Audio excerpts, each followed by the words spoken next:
கர்த்தர் நல்லவர். பிரசங்கத்துக்கு போவோம். இன்னைக்கு என்ன பிரசங்கனாக்கா,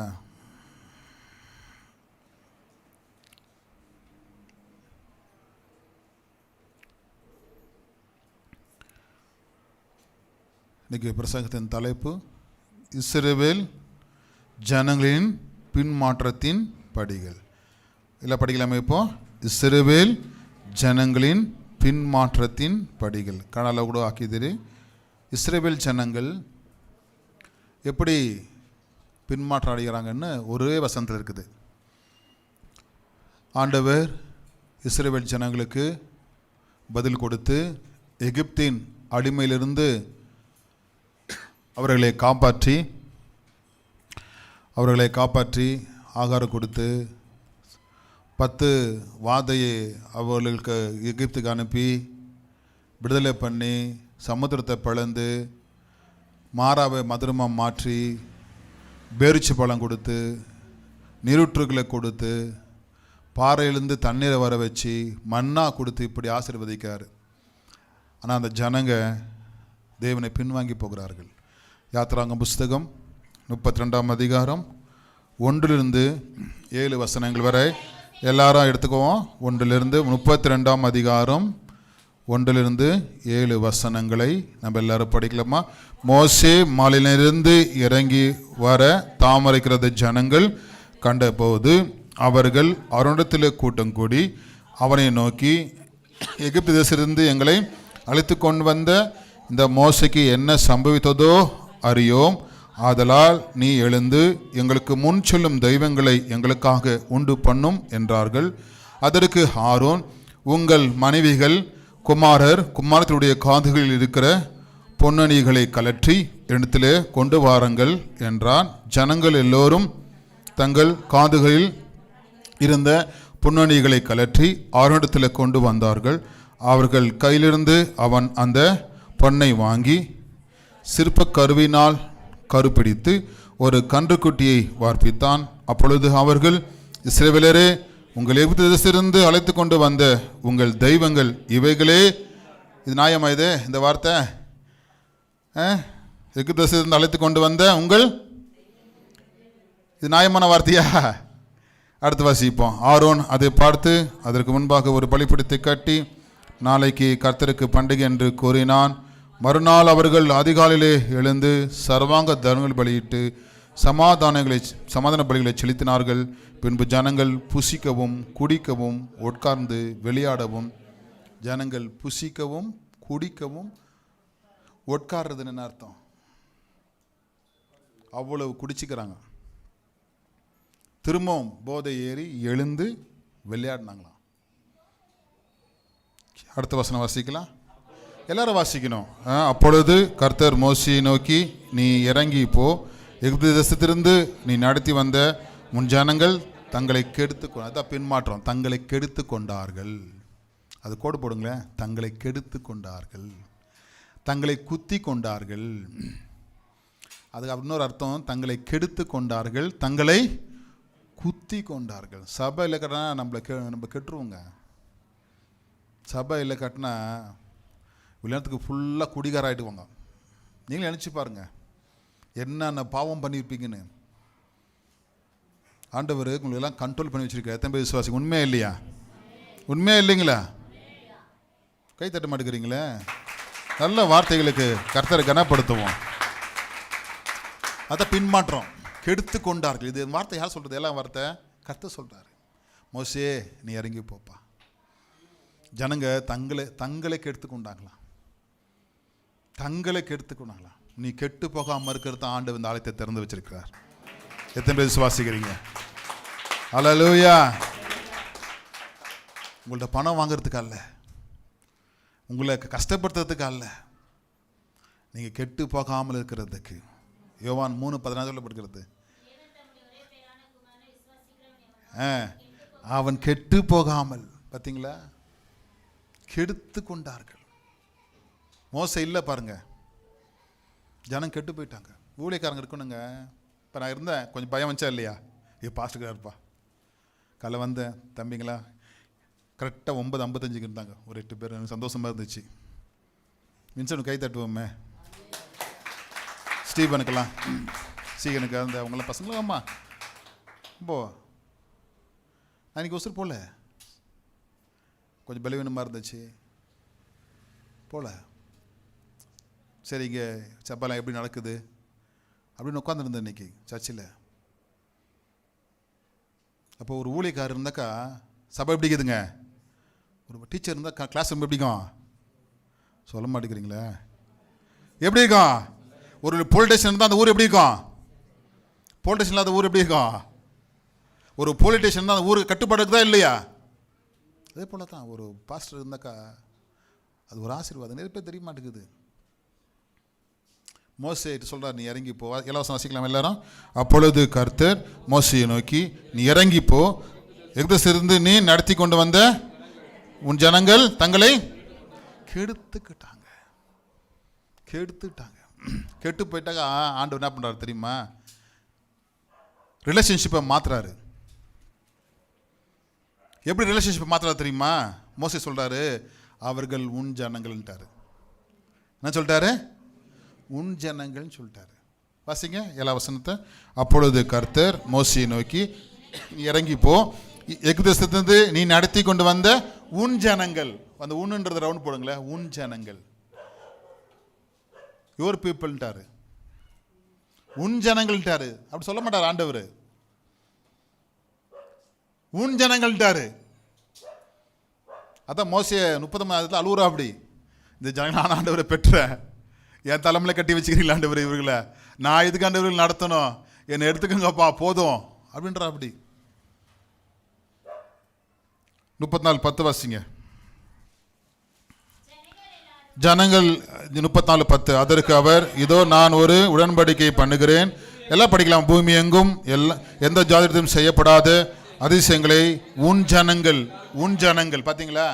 அங்கேயும் சொல்றாரு உன் ஜனங்கள்ட்டாரு. ஆண்டவர் வெறுக்கிறாரு. நீ ஆலயத்துக்கு ஓடி வந்தால் உன்னை நேசிப்பார். நீ ஆலயத்தை வெறுத்தனாக்கா உன்னை வெறுத்துருவார். உங்களுக்கு விஷயம் தெரிய மாட்டேங்குது. பாஸ்டர் கேட்குறாருப்பா அப்படின்னு கோவப்படுறீங்க பாருங்க. சந்தோஷப்படணும். நம்மளை ஒருத்தருக்கு மாற்றினாங்க அப்படி யாரும் சொல்கிறதில்ல. நம்மளுக்கு ஒருத்தருக்கு புத்தி சொன்னாங்க, நம்மளை ஒருத்தர் நல்வழிப்படுத்தினாங்கன்ற எண்ணமே ஜனங்களுக்கு இப்போ போயிடுச்சு. அதை அவர் எப்படி சொல்லலாம்? அவர் எப்படி கேட்கலாம்? அவர் எங்களை மட்டும் தான் கேட்குவார், பணக்காரன் கேட்க மாட்டார். யாரும் சர்ச்சில் பணக்காரங்க இல்லை, எல்லாரும் தேவனுடைய பிள்ளைகள். அல்லேலூயா.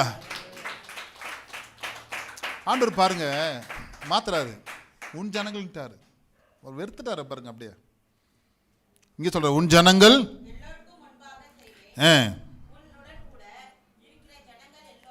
பாருங்க, உன்னோட கூட ஜனங்கள் எல்லோரும்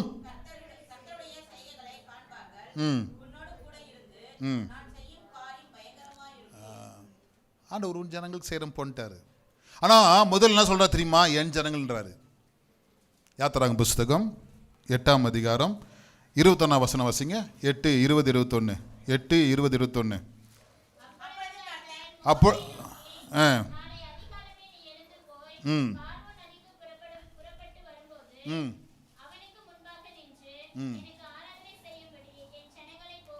என்ன விட என் ஜனங்களே பாத்தியா? நீ போய் சொல்லு, என் ஜனங்கள்னு சொல்லு. ஆண்டவர் எவ்வளவு உரிமையா பேசுறாங்க. ஒரு கைத்தட்டலாமா? என் ஜனங்கள், என் ஜனங்களை போக விடு. மறுபடியும் வாசிக்கலாமா? 21 வாசிங்க. என் ஜனங்களை போக விடாயாகில். பாத்தீங்களா? என் ஜனங்களே அப்படின்றாரு. எவ்வளவு உரிமையா. ஏன் தெரியுமா? அவங்கள கஷ்டத்தை கண்ணீரை பார்த்து அவர் தூக்கி அடாப்ட் பண்ணுறாருங்க, தூக்கி எடுக்கிறாருங்க. கர்த்தர் வளர்க்குறதுக்கும் பாதுகாப்பதற்கும் எடுக்கிறார் ஆண்டவர். 8:22 வாசிங்க. 8:22. பூமியின் நடுவில் நானே கர்த்தர் என்பதை நீ அறியும்படி என் ஜனங்கள் இருக்கிற கோசேன் நாட்டில் அந்நாளிலே வண்டுகள் வராதபடிக்கு என் ஜனங்கள் இருக்கிற இடத்துல நான் பாதுகாப்பேன். கைத்தட்டலாமா? என் ஜனங்கள்ன்றாரு. அவங்க கெட்டு போயிட்டு பிறகு அவங்க உன் ஜனங்கள் மாத்திட்டாரு. நீ நல்லா இருக்கிற வரைக்கும் தாங்க இந்த உலகம். கர்த்தர்கிட்ட உண்மையாக இருந்துக்குங்க. பைபிள் ஆண்டு கொடுத்துட்டாரு. ஜெபத்துக்கு வந்து ஆலயத்துக்கு வர்றது பாஸ்டருக்காக அல்ல, கர்த்தருக்காக. ஆமென். என்னை பரிசுத்தப்படுத்த ஆண்டவரே, என் நித்திய ஜீவனை கூட்டாண்டு. இதுதான் நம்மளுடைய லைஃபை. அப்படி வந்துடணும். கெட்டு போட்ட பிறகு ஆண்டு சொல்கிறாரு, கெடுத்துட்டு பிறகு சொல்கிறாரு, அவர்கள் யார் ஜனங்கள் மாற்றிட்டாரு பாருங்க, வெறுத்துட்டாருங்க.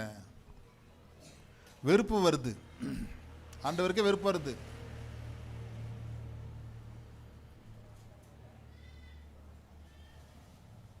பிரசங்கத்துக்கு போவோம். இது இன்ட்ரோடக்ஷனு. 1ஆம் வசனம் வாசிக்கலாம். 32:1. அதான் பிரசங்கமே. எல்லாம் எடுத்துட்டீங்களா? இருமாங்க. 32 யாத்திராகமும் 1ஆம் வசனம் வாசிமா. மோசே மலையிலிருந்து இறங்கி வர தாமதிக்கிற ஜனங்கள் கண்ட பொழுது அவர்கள் ஆழத்தில் கூட்டம் கூடி அவனை நோக்கி, எகிப்து தேசத்திலிருந்து எங்களை அழைத்து கொண்டு வந்த அந்த மோசேக்கு என்ன சம்பித்ததோ என்று அறியோம். அதனால் நீ எழுந்து எங்களுக்கு முன் செல்லும் தெய்வங்களை எங்களுக்காக உண்டு போன. இந்த ஒரு வசனத்தில் 3 பாயிண்ட்டு பார்க்க போகிறோம். இதுதான் பிரசங்க தலைப்பு. இதில் இருக்குது பாருங்கள். அது மட்டும் இல்லை, 3 பாயிண்டில் பார்க்குறோம். ஒரு கன்க்ளூஷன் இருக்குது இந்த ஒரு வசனத்தில். இந்த ஒரு வசனத்தில் எத்தனை பாயிண்ட் இருக்குது? ஒரு பிரசங்க தலைப்பு, 3 பாயிண்ட்டு, ஒரு கன்க்ளூஷன். எத்தனை இருக்குது மொத்தம்? 5. பிரசங்க தலைப்பு என்ன? இஸ்ரவேல் இஸ்ரவேல் ஜனங்களின் பின்மாற்றத்தின் படிகள். ஃபஸ்ட் பாயிண்ட் போவோம். ஃபஸ்ட் பாயிண்ட் தாமதம். என்ன சொல்லி பார்க்கலாம்? தாமதம். அங்கே போட்டுக்குது பாருங்க. 1ஆம் வசனத்தில் மோசே மலையிலிருந்து இறங்கி வர தாமதிக்கிறத ஜனங்கள் போட்டுக்குதுங்களா? தாமதம், டிலே. மலைக்கு போயிட்டார் மோசே, கற்பலகையில் எழுதுறாரு, சட்டங்களை இயக்குகிறாங்க. இஸ்ரேல் மக்களுக்கு எகிப்தின் சட்டங்களில் அவங்க கட்டுப்பட்டு இருந்தாங்க. அடிமைத்தனத்தோட கட்டுப்பட்டு இருந்தாங்க. ஆண்டவர் பரலோகத்தின் சட்டங்களே தராரு. இந்த பைபிள் பரலோகத்தின் பைபிள். எத்தனை பேர் விசுவாசிக்கிறீங்க? ஒரு கை தட்டுங்களேன். என்ன பைபிள் இது? ஏன்னா வானம் பூமி அழிஞ்சு பண்ண தேவனுடைய வார்த்தை அப்படின்னா பரலோகத்தின் வார்த்தை. அது வானம் பூமி அழிஞ்சிருது. அப்போது இந்த புஸ்தகம் பரலோகத்தது. ஆண்டவர் பரலோகத்திலிருந்து சட்டங்களை எழுதி மோசை கொடுக்குறாரு. அங்கே லேட் ஆகுது. ஜனங்க அவசரம் தாங்க முடியல. தாமதிக்கிறத ஜனங்க பார்த்துட்டாங்க. மோசே வரல, மோசே இல்லை, மோசே இல்லை. அவங்களுக்கு பொறுமையில் பாருங்க, பொறுமை இழக்கிறாங்க. உடனே வரணும், உடனே போகணும். அவங்க கூட இருக்கலான்னு இல்லை. ஆரோனுக்கிற அப்படி ஆரோனுடைய பிள்ளைகள் இருக்கிறாங்க. மோசே மனைவி அங்கே தான் இருக்கிறாங்க. இஸ்ரவேல் ஜனங்கள்லாம் எல்லாம் கூட்டமாக இருக்கிறாங்க. அவங்க மோசே வருகிறது தாமதமாகும்போது அவங்க பொறுமை இழக்கிறாங்க. இது என்ன அர்த்தம்னாக்கா, புதிய பாட்டுக்கு இது நீங்கள் மேட்ச் பண்ணும்பொழுது இதுக்கு ஒரு வசனம் இருக்குது. எல்லாம் கேட்குறீங்களா? ரொம்ப அமைதியாக இருக்கிறீங்களே? எஸ். 2 பேதுரு புஸ்தகம். குட்மா இருமா எல்லாத்துக்கும் சொல்லிவிடுமா. 2 பேதுரு 3:9 வாசிமா. தாமதிக்கிறார் என்று சிலர் எண்ணுகிறபடி தமது வாக்குத்தத்தத்தை குறித்து தாமதமாயிராமல். இன்னைக்கு இயேசு வரல, குடிக்கலாம். இயேசு வரல, சண்டைக்கு போகலாம். இயேசு வரல, அநியாயம் பண்ணலாம். இயேசு வரல, சர்ச்சுக்கு போகாமல் இருக்கலாம். எங்கள் அப்பா அப்படி தான் சொன்னார், செத்து போயிட்டார்.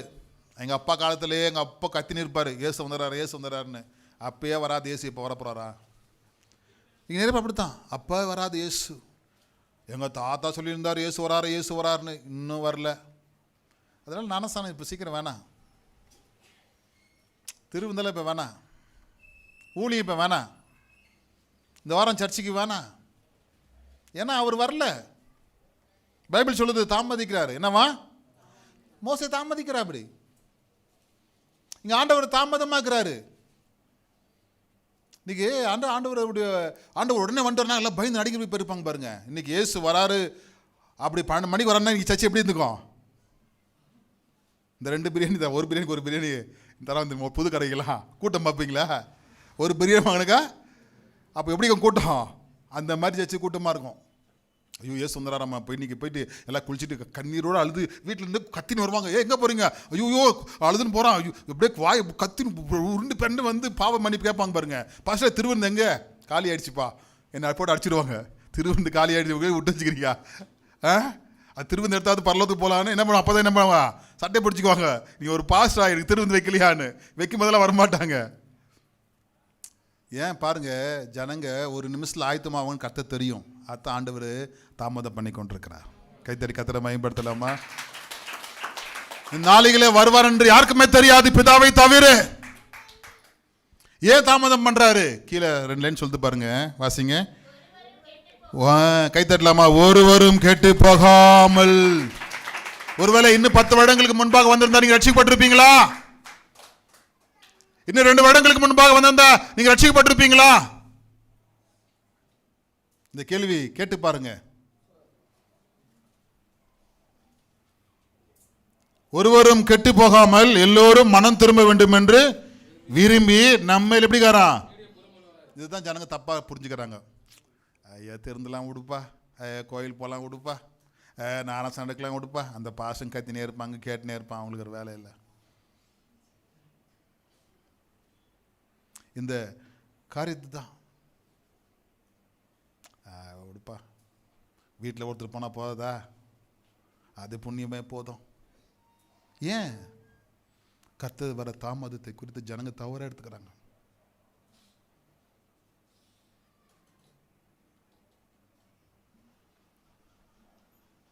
ஹாஸ்பிட்டலில் விசிட்டு போவாங்க பாருங்க, மினிஸ்டருங்கெல்லாம் டாக்டர் இருக்க மாட்டாங்க, நோயெல்லாம் வெளியே காத்து நிற்பாங்க. உடனே ஆக்ஷன் எடுக்கிறாங்க. டிவியில் பார்த்தீங்களா நியூஸுங்களே? அப்போது மினிஸ்டர் வராரு, ஹெல்த் மினிஸ்டர் வராரு, என்ன பண்ணுவாங்க? நர்ஸுங்கோ டாக்டருங்கோ எல்லாம் க்ளீன் பண்ணிட்டு ரெடியாக கேட் திறந்து தட்டு வச்சுருப்பாங்க. என்னத்துக்கு? ஆர்த்தி எடுக்கிறதுக்கு. அப்போது தேவனுடைய பிள்ளைகளை நம்ம அப்படி தான். இயேசு வரான்னு சொன்னாக்கா நம்ம ரெடியாக இருப்போம். ஆனால் பைபிள் அப்படி சொல்ல, எப்பயுமே நீ ஆயத்தமாருன்னு சொல்லுது. விழித்து கொண்டேரு. கைத்தறி கத்திர எப்பவுமே விழித்து கொண்டேரு. இயேசுவே சொல்றாரு லூக்கா புஸ்தகம் 12ஆம் அதிகாரம் 45 வசனத்துல, லூக்கா 12:45 சொல்றாரு. ஒரு உவமையில சொல்றாரு, வாசிங்க. அந்த ஊழியக்காரனும் என் எஜமான் வர, அதான் தாமதம், நாள் செல்லும் என்று. எல்லாம் எடுத்துட்டீங்களாமா? நாள் செல்லும் என்று.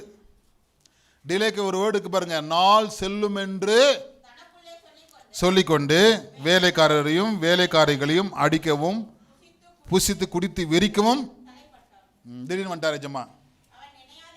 அவன் நினையாத நாளிலே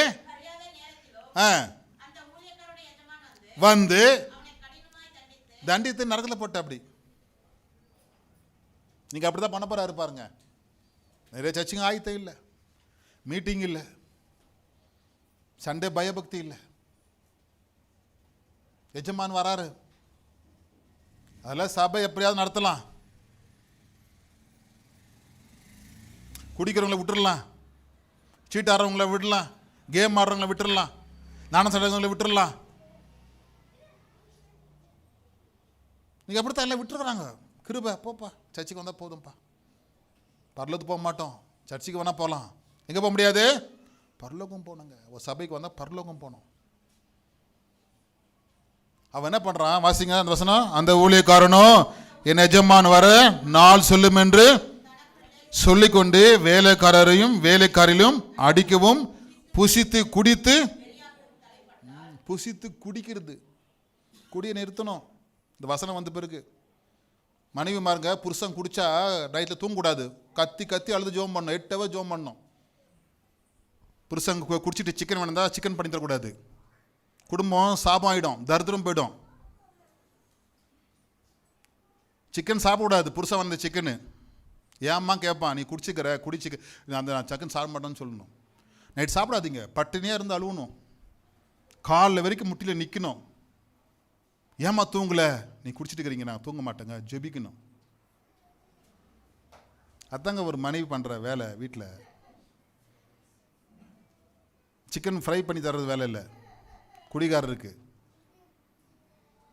எஜமான வந்தால் வச்சுக்க, மனைவி மறுபடியும் போக மாட்டாங்க. ஃபஸ்ட்டு யார்கிட்ட கேட்பாரு? ஒரே மாம்சம் சொல்கிறோயே, எங்கே உன் மாம்சத்தை காப்பாற்றலை? நீ சப்போர்ட் பண்ணியே திருந்துறதுக்கு. சும்மா இல்லைங்க, தப்பிக்க முடியாது. கண்ணீர் விடணும், தூக்கத்தை விடுன்னு சொல்லுது பைபிள். பார்ட்டி போயிட்டு வந்தாக்கா ஃபோன் அடிக்கணும், எங்க உங்களை பற்றி எனக்கு தெரியும், சாப்பிட்டியா, நேராக வீடு வந்து சேரணும். 10 முறை ஃபோன் அடித்து பிடிக்கணும், புருஷனை பிடிக்கணும். கொஞ்சமாக குடிச்சிட்டு வரணுமா? சரிங்க. கொஞ்சம் குடிக்கிறது பார்க்குறையா? கொஞ்சம் குடிக்கிறது பார்த்துனுக்கிறீங்களா? குடிக்க போட்டு என்ன போடுறது வாசிங்க? அடிக்கவும் புசித்து. புசிக்க சொல்லி பார்க்கலாம். அது ஒரு உணவுக்கு ஹெல்த்திக்காக புசிக்கிறது இல்லை, விபச்சாரத்துக்காக புசிக்கிறது. உடம்புல மாம்சத்தை ஏற்றுறது, பலத்தை ஏற்றுறது அசுத்தத்துக்கு. அதை வேர்டு அங்கே போட்டுக்குது. வேலைக்காரங்களை பிடிக்கிறது, வேலைக்காரங்களை கெடுக்கிறது, அடிக்கிறது போட்டுக்குதா பசனா? நல்லா புசித்து சாப்பிட்டு வேலைக்காரங்கள்லாம் கெடுக்கிறது, வேலைக்காரன் கேட்டால் அவனையும் அடிக்கிறது. அதான் வசனம் போட்டு பாருங்க, மறுபடியும் வாசிங்க. அந்த ஊழியக்காரனும், எல்லாம் வாசிக்கலாமா? அந்த ஊழியக்காரனும் என் எஜமான் வர நாள் சொல்லும் என்று தனக்குள்ளே சொல்லிக்கொண்டு வேலைக்காரரையும் வேலைக்காரிகளையும் அடிக்கவும் புசித்து குடித்து வெறிக்கவும் தலைப்பட்டார். உடனே வந்துட்டார் பாருங்க, தூக்கி உள்ள போட்டார். தேவனுடைய பிள்ளைகளே, பரிசுத்தமாய் வாழ்றது தான் தேவன் நம்மளுக்கு கொடுத்த திட்டம். கைத்தட்டி கத்தரை பயப்படுத்துவோமா? ஆண்டவர் தாமதமாக வராருன்னு சொல்லி நான் அடுத்த மாதம் திருந்துறது முட்டாள்தனம். அடுத்த மாதம் நானசம் எடுக்கிறேன்னு சொல்கிறது முட்டாள்தனம். இன்னும் கொஞ்சம் நாள் போட்டோன்ற சொல்கிறது சோம்பேறித்தனம். என்ன ஆண்டு நைட்டே வந்துட போகிறாரா? நைட்டு உன் ஜீவன் இல்லைன்னு என்ன பண்ணுவேன்? போங்க பாருங்கள், நேற்று போன வாரத்தில் ரெண்டு ஆக்சிடெண்ட்டு கிருஷ்ணகிரி ரோட்டில். 7 வண்டிக்கு எத்தனை வண்டிப்பா? 2 வாரத்தில் 2 ஆக்சிடெண்ட்டு கிருஷ்ணகிரி ரோட்டில். எல்லா காருங்க அப்பளப்பழமாக ரோட்டில் விழுந்து கிடக்குது. லாரிங்க போய் அடித்து, காருங்களில் அடித்து எல்லாம் 3 பேர் 4 பேர். போன வருஷம் அப்படி இருந்துச்சு. போன வருஷம் எத்தனை வண்டிங்க? 15 வண்டி 14 வண்டி போன வருஷம். இந்த வருஷம் 2 டைமு 7 வண்டிக்கு மாட்டிச்சு. டவுனில் பிரேக் அடிக்கிறா, கண்ட்ரோல் இல்லாமல் போய் அடிக்குதுங்களா லாரிங்கெல்லாம். வீட்டுக்கு வரேன்னு சொல்ல நம்பிக்கை கேட்குதா? நம்ம அடுத்த வாரன்றோம், அடுத்த மாதம் திருந்திடுறேன், அடுத்த மாதம் உன் ஜீவன் இருக்குமா? யோசித்து பார்க்கணுங்க. நம்ம அவ்வளோ நீதிமானா யோசித்து பார்க்கணும். உன் ஜீவன் ஆண்டோட கரங்களை வச்சு உன்னை பாதுகாக்கிற அளவுக்கு நீ பரிசுத்தமாக நம்ம யோசித்து பார்க்கணும். பைபிள் சொல்லுது, தாமதம் பண்ணுறாருனாக்கா எதுக்கு தெரியுமா? உன் மேலே இறக்க வச்சிருக்காரு, ரட்சிப்புக்காக. கைத்தட்டி கத்தரை மையப்படுத்துவோமா? நிறைய வசனம் சொல்லி கொண்டு போனே இருக்கலாம். 2வது பார்க்கலாம், தவறான விசுவாசம். எல்லாம் சொல்லுங்க, தவறான விசுவாசம். ஏதாவது வாசிங்க முதல் வசனத்தை. மோசே மலையில் இறங்கி வர தாமதிக்கிறதை ஜனங்கள் கண்ட பொழுது அவர்கள் ஆரோனிடத்தில் கூட்டம் கூடி அவனை நோக்கி, எகிப்து தேசத்திலிருந்து அழைத்து கொண்டு வந்த அந்த மோசைக்கு, அதான் தவறான விசுவாசம். மோசைக்கு என்ன நடந்துச்சோ? மோசை செத்து போயிட்டாரு. மோசை இன்னுமா வரப்போறாரு? மோசை இன்னும் உயிரோடவா இருக்க போறாரு? ஏன் இன்னும் வரல? வந்தது இருந்ததா வந்திருக்கு, வரலையா? நம்ம மேல அக்கறை இல்லைல்ல. மோசைக்கு என்ன நடந்துச்சோ? தவறான விசுவாசம். என்ன நடந்துருமோ? தவறான விசுவாசம். சர்ச்சுக்கு போய் என்ன பார்த்தோம்? தவறான விசுவாசம். ஆண்டவர் பரிசுத்தத்தை கொடுத்துருக்க எதை விசுவாசிக்கிறீங்க? சமாதானம் கொடுத்துருக்காரு, நித்திய ஜீவனை கொடுத்துருக்காரு. கரணத்திற்கு கத்தரை மையப்படுத்தலாமா? ஹல்லேலூயா. எவ்வளவோ ஆசீர்வாதங்களை கொடுத்து, பாவ மன்னிப்பை கொடுத்துருக்காரு, நம்பிக்கை கொடுத்திருக்காரு, வேத புத்தகத்தை கொடுத்திருக்காரு, வெளிச்சத்தை கொடுத்திருக்காரு.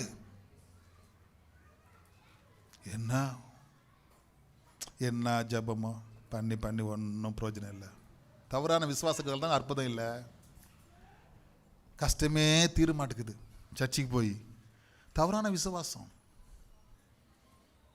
அதுதான் அற்புதம் நடக்க மாட்டேங்குது. அந்த தவறான விசுவாசத்தை எடுத்து போடுங்க. சொல்கிறாங்க, மோசைக்கு என்ன நடந்துச்சோ மோசே வந்து கேட்குற அப்படி, ஆரோனே ஏன் இதெல்லாம் பண்ண, இது ஏன்பா பண்ணன்னு கேட்குற அப்படி, இது ஏன்பா பண்ணேன்னு கேட்குற அப்படி. அப்போ ஆரோன் சொல்கிறா அப்படி, எத்தனை வசனம் தெரியுமா? 22 வசனம் வாசிங்க. 22 வசனம். அதற்கு ஆரோன், என் ஆண்டவனுக்கு கோபம் மூளாதிருப்பதாக, இது பொல்லாத ஜனம் என்று நீ அறிந்திருக்கிறீர். இவர்களை நோக்கி, எங்களுக்கு முன் செல்லும் தெய்வங்களை எங்களுக்கு உண்டு பண்ணோம், எகிப்து தேசத்திலிருந்து எங்களை அழைத்து கொண்டு வந்த அந்த மோசைக்கு, மோசைட்ட சொல்றாங்க ஆரோன், ரெண்டாவது முறை அந்த வார்த்தை சொல்றாங்க. அப்படின்னா அது ஒரு அர்த்தம் இருக்குது இல்லையா? முதல் வசனத்துல அந்த வார்த்தை வந்துச்சா இல்லையா? ஹலோ சொல்லுங்க, வந்துச்சா இல்லைங்களா? அப்போ 22வது வசனத்துல மறுபடியும் வரணும் அந்த வார்த்தை. அது வந்து ஆரோன் வந்து மோசடியே சொல்ற அப்படி, உனக்கு என்ன சம்பவிச்சோ அப்படின்னு ஜனங்க சண்டை போட்டாங்க. அது சொல்லாமா? விசுவாசம் இல்லைங்க. இன்னைக்கு ஏன் நமக்கு பாவம் வருதுன்னா விசுவாசம் இல்லை. ஏன் வியாதி வருதுன்னா விசுவாசம் இல்லை. ஏன் பயங்கள் வருதுன்னா விசுவாசம் இல்லை. மோசடியே சொல்ற அப்படி ஆரோன், இந்த ஜனங்க உனக்கு தெரியாதா, அவங்க இப்படிதான் சொன்னாங்கன்னு சொல்ற அப்படி. அப்ப எப்படி மோசைக்கு?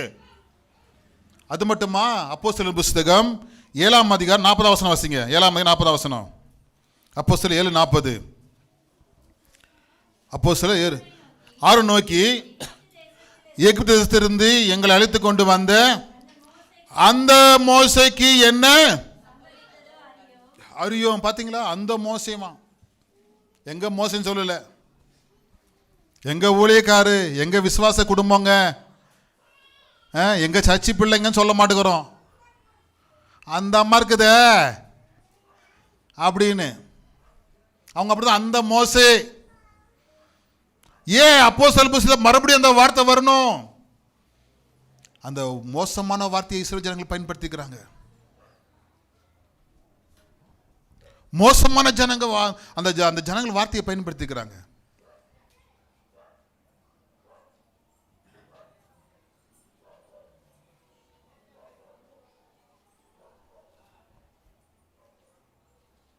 இந்த வார்த்தை 3 இடத்துல வருது. எத்தனை இடத்துல வருதுங்க? அவங்க விசுவாசம் எவ்வளோ மோசமாக இருந்துச்சுன்னு பைபிள் எழுதுது பாருங்க. உங்களுக்கு என்ன நடந்துச்சு? செத்துட்டார் மோசே, எங்களுக்கு தெய்வம் பண்ணு. மோசே வரமாட்டார்.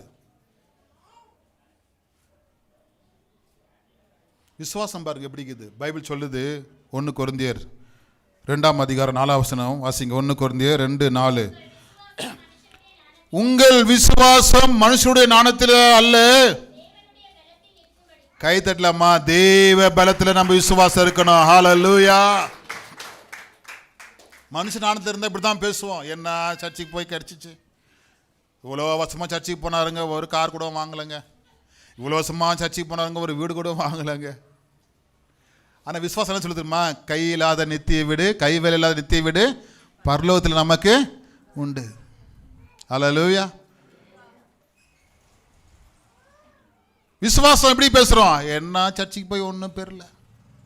தவறான விசுவாசத்தை எடுத்து போடுங்க. ஹல்லேலூயா. மத்திய 17:20 சொல்றது இயேசு. மத்திய 17:20 அதற்கு இயேசு, உங்கள் விசுவாசத்தினால் தான், கடுகு அளவு விசுவாசம் உங்களுக்கு இருந்தால், கடுகு அளவு விசுவாசத்தை கொண்டு வராம தவறான விசுவாசத்தை கொண்டு வராதீங்க. அதான் மோசைக்கு என்ன நடந்துச்சோன்னு சொல்றாங்க. என்ன பிரசங்க தலைப்பு? இஸ்ரவேல் ஜனங்கள் படிகள். ஃபர்ஸ்ட் என்னங்க? அந்த ஒரு வசனத்தில் நிறைய சொல்லலாம். அந்த book of Exodus, book of Numbers, அதெல்லாம் நிறைய இருக்குது. 3வது தவறான விசுவாசம். 3வதுங்க விக்கிர ஆராதனை. 3வது விக்கிர ஆராதனைக்கு போகிறாங்க. ஃபர்ஸ்ட் வசனம் வாசிங்க. 32 முதல். கண்டபோது ஆரோனிடத்தில் கூட்டம் கூடி அவனை நோக்கி, எகிப்து தேசத்திலிருந்து அழைத்து கொண்டு வந்த ஆதலால் முன் செல்லும் தெய்வங்களை உண்டு பண்ணு. உண்டு பண்ணு தெய்வங்களை. தெய்வம் தான் நம்மளை உண்டாக்கிக்கிறாருங்க. கைத்தறி கத்திரமைப்பா. ஆண்டவர் தான் நம்மளை உண்டாக்கிக்கிறாரு. சங்கீதம் 100 வாசிக்கும் பொழுது அவர் நம்மளை உண்டாக்கி இருக்கிறாரு. அவர் நம்ம மேய்ச்சலின் ஆடுகளா இருக்கிறோமா. தாவீது நிறைய இடத்துல சொல்றாரு, ஆண்டவரே நீ எங்களை உண்டாக்குகிறீர்னு. ஆதி புத்தகத்தில் மனுஷனை மண்ணில் உண்டாக்கினாராம். ஆனா இவங்க சொல்றாங்க எங்களுக்கு தெய்வத்தை உண்டாக்கு. என்ன உண்டாக்கு? தெய்வத்தை உண்டாக்கு. ஹல்லேலூயா. நாம் உண்டாக்குன தெய்வத்தை உண்டாக்கல, உண்டாக்குகிற கர்த்தர். ஹல்லேலூயா. அவரை ஆராதிக்கிறோம். உலக சர்வத்தையும் உண்டாக்கினவர். ஆமென். அந்த தெய்வங்கள் இல்லை, சொரூபங்கள் இல்லை, என்ன இல்லை இல்லை. உண்டாக்கு தெய்வத்தை உண்டாக்கி நாங்கள் அதை ஆராதனை பண்ணுறோன்றாங்க. அதை விக்கிர ஆராதனை. பழைய ஏற்பாட்டில் ஒன்று இல்லாததை ஒன்று உருவாக்கி அது தெய்வம்னு சொல்லி கும்பிடுறது தான் விக்கிர ஆராதனை. ஆண்டு சொல்கிறாரு யாத்திராகம் புஸ்தகத்தில் 20ஆம் அதிகாரம் 2ஆம் வசனத்தை வாசிங்க. யாத்திராகம் 22. உன் அடிமைத்தன வீடாக புறப்படைய பண்ணின உன் தேவனாய் கர்த்தர் நானே சொல்லிட்டார் ஆண்டவர். இங்க தெய்வத்தை உண்டாக்குன்றாங்க இஸ்ரவேல் மக்களுக்கு. ஒரே தெய்வம் உங்களுக்கு, ஆபிரகாமின் தேவன், ஈசாக்கின் தேவன், யாக்கோபு. இது ஏன் சொல்றா? அவங்களாம் ஆண்டவர் பாதுகாத்தாரு, நடத்தினாரு, ஆசீர்வதித்து அவங்க மூலியமா தான் இந்த இஸ்ரவேல் ஜனங்கள், அதான் அவங்க முற்பிதாக்கள் பேரை சொல்லி அவங்களை ஆசீர்வதிக்கிறாரு. ஆனா இவங்க சொல்றாங்க எங்களுக்கு தெய்வத்தை உண்டு பண்ற. அப்படி பாருங்க பண்ணி 6ஆம் வசனத்தை வாசிக்கலாமா? 6ஆம் வசனத்துல 32 மறுநாள் அவர்கள் காலையில் எழுந்திருக்கிறான் பாருங்க. பண்டிகைக்கு காலையில் எழுந்திருப்பாங்க, சர்ச்சுக்கு சீக்கிரம் எழுந்திரிக்க மாட்டாங்க. பண்டிகை கொண்டாடணும், கல்யாணத்துக்கு போகணும், வேலைக்கு போனால் காலையிலே எழுந்திரிப்பாங்க. சர்ச்சுக்கு போனால் எழுந்திரிக்க மாட்டாங்க. ஏன்? இன்னைக்கு ஒரு நாள் தான் லீவு, இதில் வேற சர்ச்சு. பசங்க திட்டுறது அப்பா அம்மாவை. இன்னைக்கு கூட எங்களை உயிர் எடுக்கிறீங்க, சர்ச்சுன்னு கூப்பிட்டு 6 நாள் ஸ்கூலில் எடுக்கிறாங்க, ஒரு நாள் கோயில் எடுக்கிறீங்க.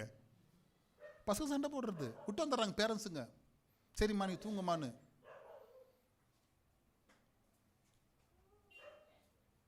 பேரண்ட்ஸ் வீட்டு போகக்கூடாது, தனியாக வீட்டு எடுத்துக்கணும். நீ தனியாக இருந்துக்குமா, நீ சர்ச்சு வரலையா, நீ அதே வீட்டில் இருந்துக்கோ. அப்படி பண்ணி பாருங்க. சர்ச்சில் இருந்துருங்க.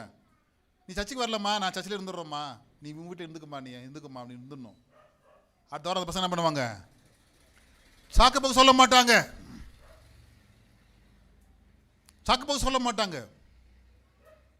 எப்படி அப்படித்தான் பயங்கர சாக்கு போக்கு சொல்றாங்க. காலையில் எந்திரிக்க மாட்டாங்க. எப்பவுமே சீக்கிரம் படுத்து சீக்கிரம் எழுந்திருக்கிற பழக்கத்தை உண்டாக்குங்க. அதான் டாக்டர்னு சொல்றாங்க. எத்தனை நம்புறீங்க? ஹல்லேலூயா.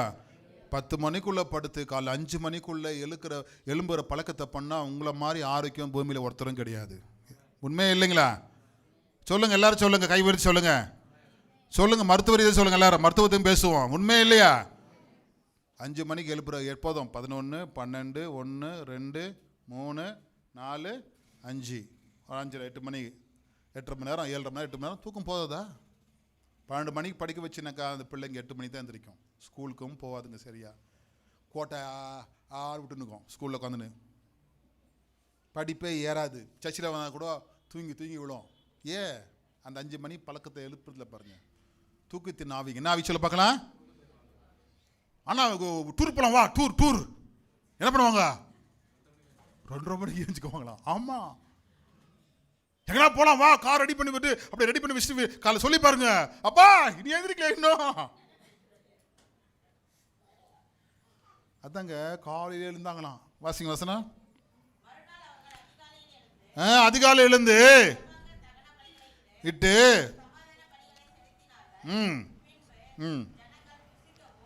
புசிக்கவும் குடிக்கவும் புசிக்கவும் குடிக்கவும். இந்த வார்த்தை தான் 1 கொரிந்தியர் 10:7 வாசிக்கிறோம். வாசிங்க 1 கொரிந்தியர் 10:7 வாசிங்க. 1 கொரிந்தியர் 10:7 சீக்கிரம்.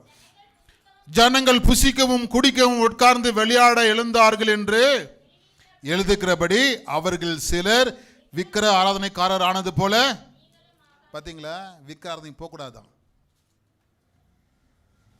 விக்கிர ஆராதனை போகக்கூடாது அப்படின்னு போட்டுக்குது பைபிளில். அவங்க அப்படி ஆனாங்களா? நமக்கு ஒரே தெய்வம் உண்டு. ஆமென். அவர் பரிசுத்தம் உள்ள தெய்வம். சிறுவில் நமக்காக அடியப்பட்ட ஆண்டவராக இயேசு கிறிஸ்து இருக்கிறார். விக்கிர ஆராதனை என்ன? புதிய ஏற்பாட்டில் வாசிக்கலாம். எபேசியர் 5:5 வாசிங்க. எபேசியர் 5:5. விபச்சாரக்காரனாவது அசுத்தனாவது விக்கிரக ஆராதனைக்காரனாகிய பொருளாசை. இருங்க, பொருளாசை. இங்க நம்மளாம் விக்கிரகம் போறதில்ல. ஆனா விக்கிர ஆராதனை புதிய ஏற்பாடு என்ன சொல்லப்படுதுன்னா பொருளாசை. விக்கிர ஆராதனைக்காரனாகிய பொருளாசை, பொருளாசைக்காரனாவது தேவனுடைய ராஜ்யமாகிய கிறிஸ்துவின் ராஜ்யத்தில் சுதந்திரிப்பதில்லை என்று அறிந்திருக்கிறோமே. பொருளாசை அப்படின்னு அர்த்தம், வேலை இருக்கு ஒரு விக்கிரம். ஏன்பா சர்ச்சுக்கு வரல? வேலை இருந்துச்சு ஃபஸ்ட்டு. வேலை ஒரு விக்கிரம், குழந்தை ஒரு விக்கிரம். குழந்தை வீட்டில் தான் குளிச்சுட்டு இருப்பாங்க. குளித்து கொஞ்சிட்டு பவுடரில் போய் துணி மாற்றி எல்லாம் வந்திருப்பாங்க. இங்கே வந்து கூட பாட்டு பாட மாட்டாங்க, பைபிள் படிக்க மாட்டாங்க, குழந்தையே கொஞ்சிட்டு இருப்பாங்க. குழந்தை ஒரு விக்கிரம். கேட்டால் ஒரே குழந்தை ரொம்ப விக்கிரமாக வச்சுக்குவாங்க. சர்ச்சுக்காக வரல, குழந்தை ஏஞ்சிக்கலங்க. அது ஏன் என்னை சர்ச்சை கொண்டு போன அழுது, அப்புறமா அழுது சண்டை போடுது. அதுக்குற பாசம் கூட பெரியவங்க இல்லை. குழந்தை ஒரு விக்கிரம், பொருளாசை. போட்டுது பாருங்க பைபிளில், வாசிங்க. விக்கிர ஆராதனைக்காரனாகிய பொருளாசைக்காரன். அது பொருளை ரொம்ப நேசிக்கிறது.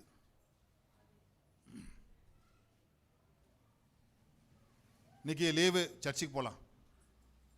அப்பா வருது 3 வாரம் லீவ் இல்லைங்க.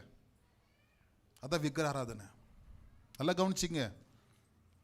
எதை நீங்கள் தேவனுக்கு அடுத்து நீங்கள் பூஜை பண்ணுறீங்களோ அத்தனைதுங்க விக்கிர ஆராதனை.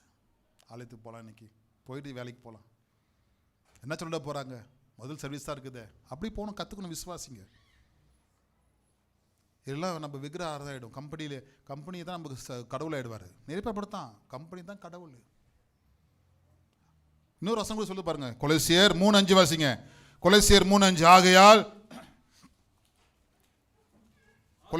ஆகையால் விபசாரம், அசுத்தம், மோகம், துரிட்சை, விக்கிர ஆராதனையான போட்டுக்குது பார்த்தீங்களா? விக்கிர அது பழைய ஏற்பாட்டுக்கு புதிய ஏற்பாட்டுக்கு வித்தியாசம் பாருங்க.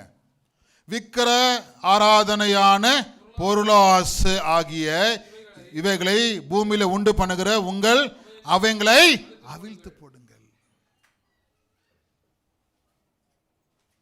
சம்பாதிக்கணும், வேலை ஊழியம் செய்யறதில்லை, அழைப்பு இருக்கும். ஆராதனை நோட்டீஸ் கையில் இருக்கும், வர்றதில்லை. சண்டே வர்றதில்லை சர்ச்சுக்கு. பரலோகத்துக்கு போக முடியாதுங்க. மெம்பர்ஷிப்பாக இருக்கலாம் சர்ச்சில், குடும்பத்தில் கிறிஸ்தவங்களாக இருக்கலாம், ஆனால் பரலோகத்தை இடம் கிடைக்காது. ஆண்டவர் போட்டார் பாருங்க, வாங்கிங்க. 5:5 வாசிங்க. எபேசியர் 5:5. ஆகையால் 5:5 எபேசியர் 5:5. விபச்சாரக்காரனாவது, அசுத்தனாவது,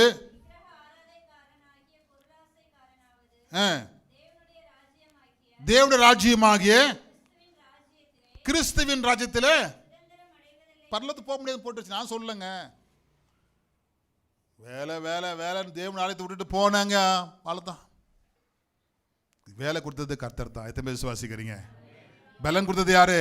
கர்த்தர் தான். ஆமென். ஆயுசு கொடுத்தது யாரு? கர்த்தர் தான். அல்ல தேவனுடைய பிள்ளைகளை விக்கிராராதனை என்ன தெரியுமா? பொருளாசை. எல்லாம் சொல்லி பார்க்கலாம். பொருளாசை. என்ன பிரசங்க இன்னைக்கு கன்க்ளூஷன் பண்ணுவோம். இஸ்ரவேலின் ஜனங்களின் ஃபர்ஸ்ட் என்னதுங்க? ஒரே வசனத்தில் தாமதம். அடுத்து என்னதுங்க? தவறான மோசை இல்லை, தங்களை கெடுத்துக்கினாங்க. 3வது என்னங்க? விக்கிராராதனை கொண்டு வந்து நிறைய சொல்லலாம். அந்த ஒரு வசனத்தில் கருத்து மாதிரி சொல்கிறேன். இதனால் என்ன நடந்துச்சு? ஆண்டவர் அவங்க பேரை கிறுக்கி போட்டார். ஜீபுஸ்லேருந்து கிறுக்கி போட்டார். வாசிங்க வசனம், கன்க்ளூஷன் பண்ணி ஜோம். 32 வாசிங்க. ஆகிலும் தேவரீர் அவர்கள் பாவத்தை மோச கேட்குறா, அப்படி மன்னிச்சிரு ஆண்டவரே, எதோ விக்கிரம் பண்ணிட்டாங்க ஆண்டவரே. மோசைய பாவம் மன்னிப்பு கேட்குறாருங்க. மன்னித்தரலாம் மன்னித்தரலன்ற அப்படி இல்லாவிட்டால் நீர் எழுதின உம்முடைய ஜீவ புஸ்தகத்தில் என் பேரை கிறுக்கி போடுன்றாரு. பரிந்து பேசுறாருங்க, மன்றாடுறாரு. தெரியாம செஞ்சுட்டாங்க ஆண்டவரே, நான் மலைக்கு போயிட்டதால தெரியாம விட்டுறாண்டவரேன்றாரு. ஆண்டவர் என்ன சொல்றாரு? ஒரு கை தட்டலாமா இந்த வார்த்தைக்கு? சத்தமா எல்லாரும். கருத்து இருக்குதுங்க, கருத்து இருக்குது. அப்பொழுது கர்த்தர் மோசேயை நோக்கி, எனக்கு விரோதமாய் எவனும் உன்னை பண்ண மாட்டேன். அவன் பேரை ஏன் புஸ்தகம் கிறுக்கி போட்டுருவேன். பார்த்தியா, மன்னிப்பே இல்லைங்க. மன்னிப்பு கேட்குற மனுஷன்னு சொல்லிட்டார் ஆண்டவர். உன்னை காப்பாற்றிட்டேன், இந்த ஜனங்களை விட மாட்டேன். அவங்களாம் உள்ளே என்ட்ராக முடியாது, கிறிஸ்துவின் ராஜ்யத்துக்குள்ளே வர முடியாது. போனே இல்லையா, போ. உன் கம்பெனிக்காரன் கூட்டின்னு போவான், போ. உன் காலேஜுக்காரன் கூட்டின்னு போவான், ஸ்கூலுக்காரனை கூட்டின்னு போவான், போ பரலோகத்துக்கு. ஆண்டவர் கிரிக்கெட் வாருங்க, ஞானஸ்நானம் எடுத்து எழுதி வச்சுருப்பாங்க, கிரிக்கெட் போட்டுவார், போ. பின்மாற்றம் அனுப்பிச்சிட்டாங்க, என்ன பண்ண முடியும்? அல்ல, விசுவாசத்தை என்ன, விசுவாசத்தை காத்துக்கொள்ளணும். கடைசி வாசம் சொல்லுறது வாசிங்க. ஆரோன் செய்த கன்று குட்டியை ஜனங்கள் செய்வித்த நிமித்தம், பார்த்தீங்களா, உபாதித்தார், தண்டித்தார். 3000 பேர் அன்னைக்கு விழுந்தாங்க. அதான் புதிய ஏற்பாட்டில் 3000 பேர் ஞானஸ்நானம் எடுத்து ரட்சிக்கப்பட்டாங்க. அப்போஸ்தலர் புஸ்தகத்தில் 2ஆம் அதிகாரத்தில் 3000 பேர், ஏறக்குறைய 3000 பேர். 28 வசனத்துலையும் போட்டு 27 வசனம் பாருங்க. ஏறக்குறைய 32, 28.